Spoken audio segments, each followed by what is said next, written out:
例の物体と一緒にロボノイドが発掘された。バカな、紀元前ですぞ。この石のような物体ってまさか。西暦2520年7月14日、世界は消滅した。宇宙巡洋艦テトラ乗組員4名、1体のロボノイド、そして2つの謎を残している。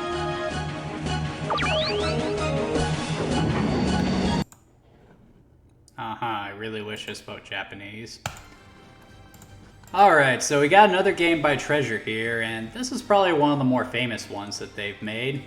So, Radiant Silvergun is actually sort of oddball for Treasure. Usually they do hyper-stylized action games, typically beat-em-ups or platformers. So, a straight-up shmup was kind of out of the norm for them. And they actually had big reservations about doing it. They weren't sure if the game would actually do well or not. However, when the game came out in Japan, it was an enormous hit, and of course that would lead to a stellar Sega Saturn port too, due to a good working relationship with Sega at the time. So, the story of Radiant Silvergun is actually kind of interesting. It centers around a group of fighter pilots who make use of advanced starfighters known as Radiant Silverguns in order to mount a last-ditch effort to save humanity when a mysterious force rises and nearly wipes out all of humanity, leaving just the four of them to try and fight back. It's a surprisingly dark story, all things considered, and it doesn't really end on an uplifting note either.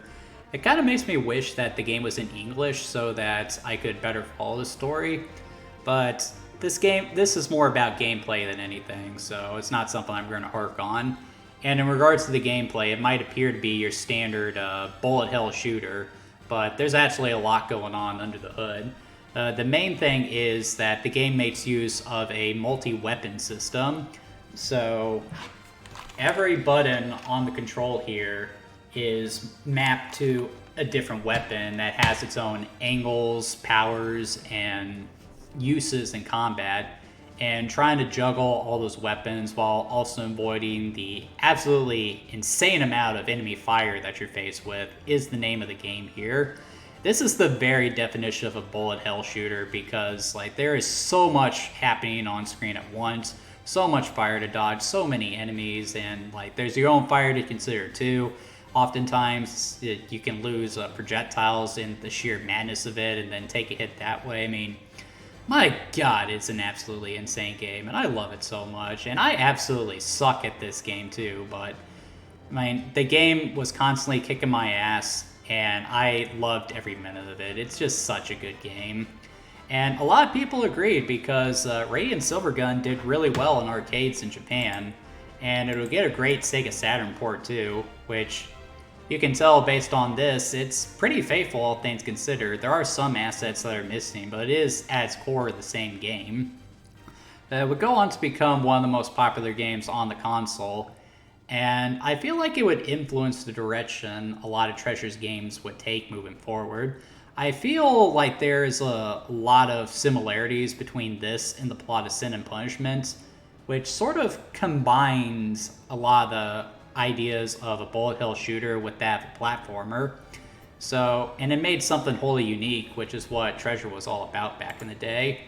And then of course there's the game's spiritual successor, Ikaruga, which for many is considered to be the best bullet hell shooter of all time. It certainly is a challenging one. I remember trying to play that back in the day and absolutely getting destroyed every time I tried. But I've seen videos of people play the game in two-player by themselves, both hands working the controls and buttons at the same time, and somehow managing to dominate the game. It's amazing what people can do with Ikaruga and Radiant Silvergun.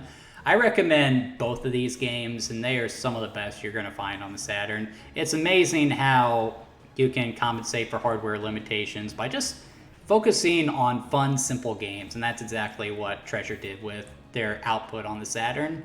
But anyway, that's going to do it for Radiant Silvergun, guys. Join me tomorrow as we take a look at the next game in the series. We're getting close to the end here.